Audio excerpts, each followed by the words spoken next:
Und now we commit the war crimes, yeah. So, the Ersatz M10. That's not what I'm looking at right now. Is it? Can you really trust your eyes? Are you sure you saw what you saw? That has got to be the dumbest line. Well, I mean, it's pretty close. Anyway, der Ersatz M10. I finally unlocked it at the price of my marriage. No, just kidding. Productivity took a little bit of a hit during the grind for this thing. And now I have an excuse for being useless because I have the flu and I'm all kinds of the sick. So if this video is especially terrible, blame the viruses. Tweren't me, laddies, it weren't the viruses. So not a lot happened in that match. We got to take a good look at the Heinkel 219. Ugh! And another match didn't work out so well for us. But let's take out the Ostwind. I haven't used this thing in ages. Actually, not since I was a noob. Wait, when did the Ostwind get so good? Hey, I like it. So we had a mission to get an air kill. So we went and picked one up real quick. Man, those Hispanos, right? Am I right? Hispanos, right? Am I right? Am I being annoying? Sorry. So, here we are with the belle of the ball, the sheet metal M10, the scrapyard, the junkyard wars Panther. What would you call this thing? You know, halfway through the war, Germany started making some very suspect tactical decisions, and that's a sign of desperation, you would say, but also maybe of pride out of control. What, you mean the Nazi regime was diluted? That's an easy thing to say now, isn't it? So this was one of those actions that, or I should say, this fake M10 is a relic of those desperate days where a deluded German high command was still hopeful that they could wrestle victory from the jaws of defeat. But if you ask me, and you know, don't ask me, but if you ask me, they lost the war when they messed with the Jewish people. Historically, if you look into it, anybody that says, hey, you know what's a good idea? Let's wipe out the Jews. Those people lose. A lot. Consistently every time. But, youth pastor spiel aside, we're taking a look at the Ersatz M10. A fake American vehicle, a rolling war crime, if you will. But again, we're talking about the Nazis here. Let's keep that in mind. And I'm not trying to be controversial here, but the Nazi ideal was completely conceded. And here is another strange idea that came from the mind of Nazi high command. But enough focusing on the historical aspect of this vehicle. What are we looking at right now? I'll tell you, we're looking at a little bit of fan service. Yes, I use the word fan service. And a tiny, insignificant amount of add-on steel. You could call it armor, but I wouldn't. But other than that, this is a regular Panther. So, what makes this tank special?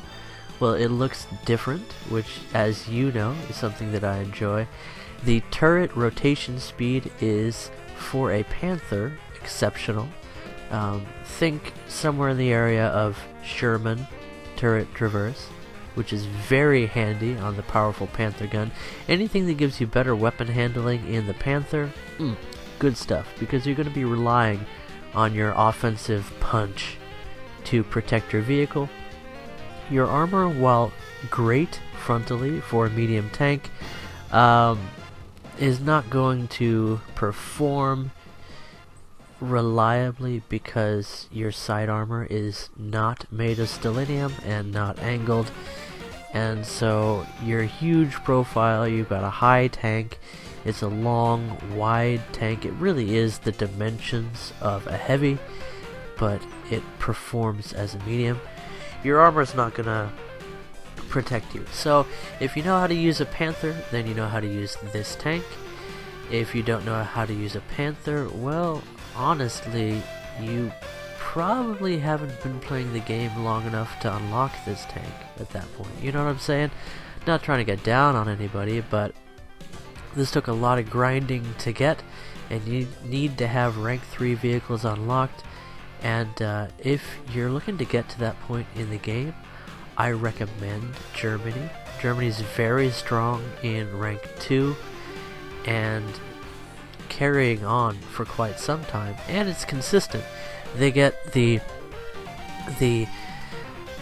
higher power 75mm gun fairly rapidly with the Panzer IV F2 and the Martyr, and then that's something you can follow all the way into well, at least to the end of rank 3.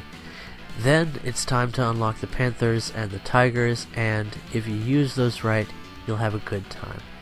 And so this is a Panther, and there's really not much more to say about it other than that.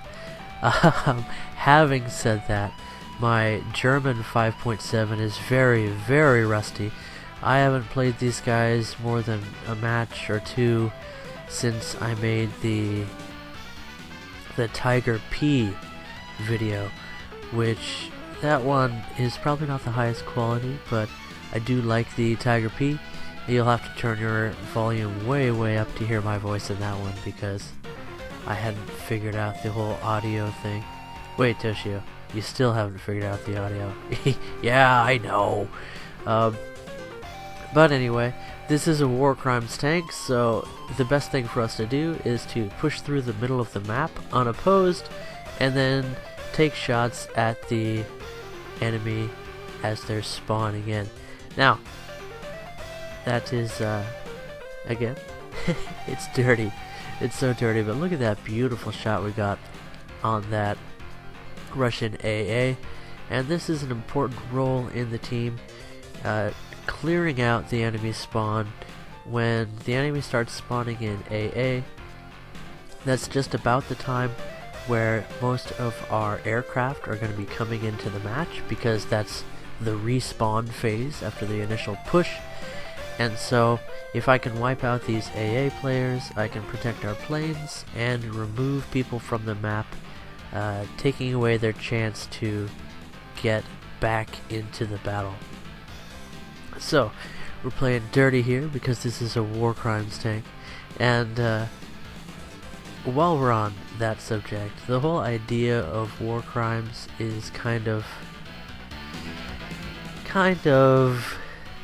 how do I put this? Kind of silly.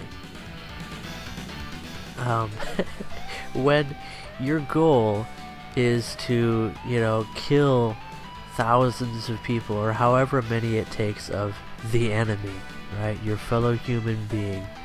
And then you say, well, if your paint or if your uniform is this way, then that's a crime.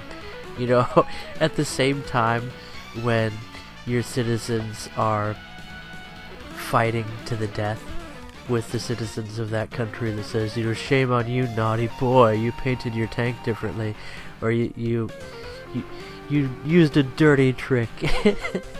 At that point, when you're already at war with someone, do you care about committing crimes against them?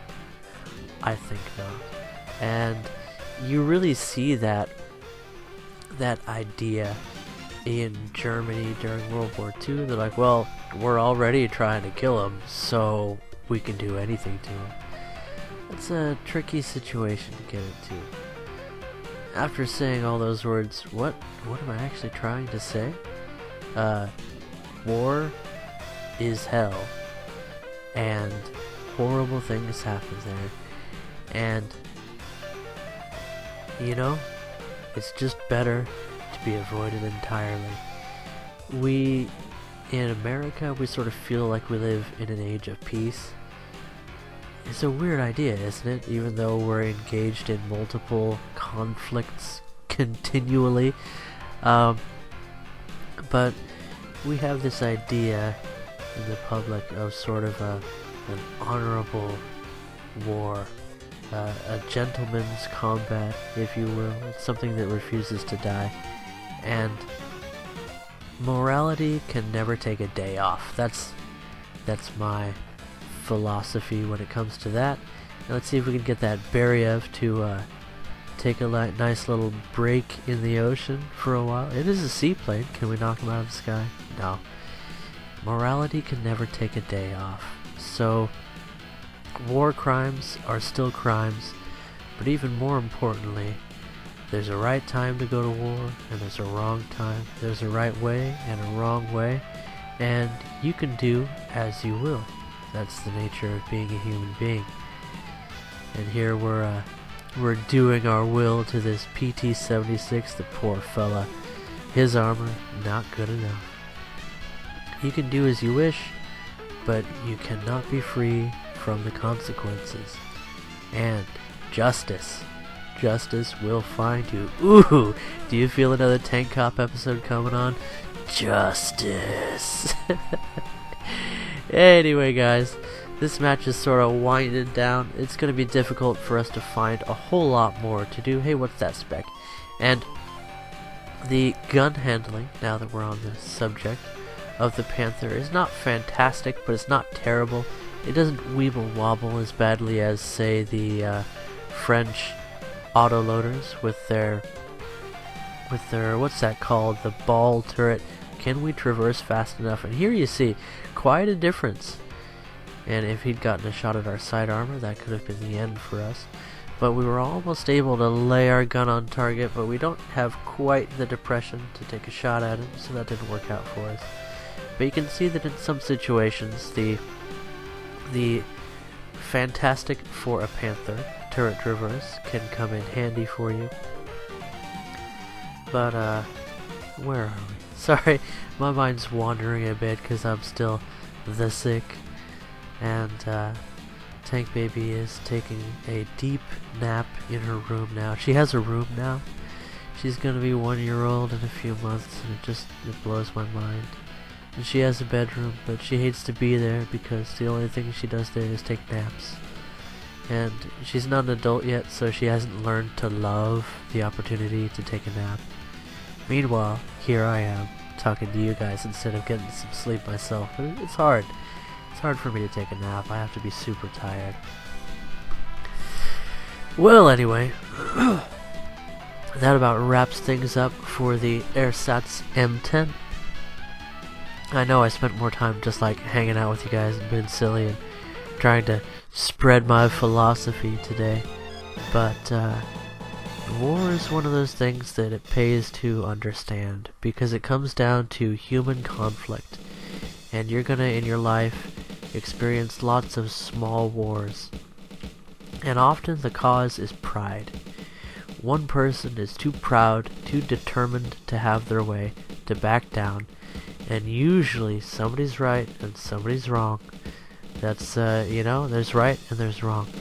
And you have to be big enough to step down, even sometimes when you're right, and say, you know what, you can have this, but I just want to maintain our relationship. Other times, it's war, and then you take them down. Okay, guys, bye-bye.